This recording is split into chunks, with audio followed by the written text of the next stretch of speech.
comme Initiative Cœur ont le droit à 8 voiles. Celui-là s'appelle la grande voile. C'est la voile qui est toujours à poste. Il mesure 160 mètres carrés et je peux le réduire selon la force du vent. On appelle cette manœuvre prendre un ris. Quand on navigue au près et que le vent forcit, il entraîne une gîte excessive du bateau. En réduisant la voilure de la grand voile, on va réduire cette gîte. Et en fonction de la force du vent, les skippers peuvent prendre entre 3 et 4 ris. Dans mes 8 voiles, j'ai aussi le J2, le voile devant, que je roule ou je sors, c'est là si j'ai besoin. Et puis tout le reste des voiles sont dans la soute à voile, à l'intérieur du bateau. Et là, on est au portant, je vais faire un changement de voile, je vais mettre le spé, qui est rangé. C'est parti.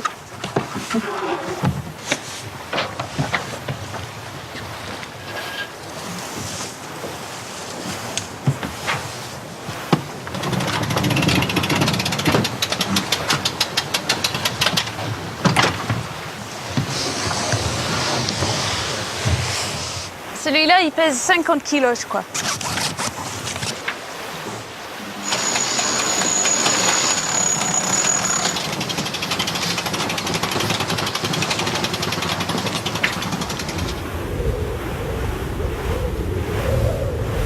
Chaque changement de voile prend au moins une demi-heure. Et pendant ce temps, le bateau, il va moins vite. Donc il faut que je suis sûre, avant que je lance le changement, que je ne me suis pas trompée.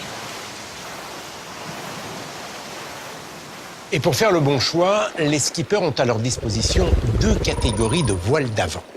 Les voiles plates, d'abord. Ce sont des voiles proches de l'axe du bateau.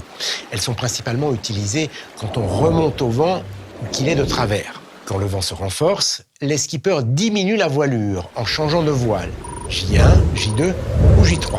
En cas de très forte tempête, les skippers ont même l'obligation d'emporter un tourmentin, une toute petite voile de couleur orange pour être bien visible. Les voiles au portant maintenant, ce sont des voiles beaucoup plus grandes qui se creusent davantage. Les skippers les utilisent principalement dans les allures portantes, du travers au vent arrière. Et là, plus le vent faiblit, plus on augmente la surface de la voile pour capter un maximum d'énergie. Le SPI est la plus grande voile du bateau, 400 mètres carrés, une surface équivalente à celle d'un terrain de basket.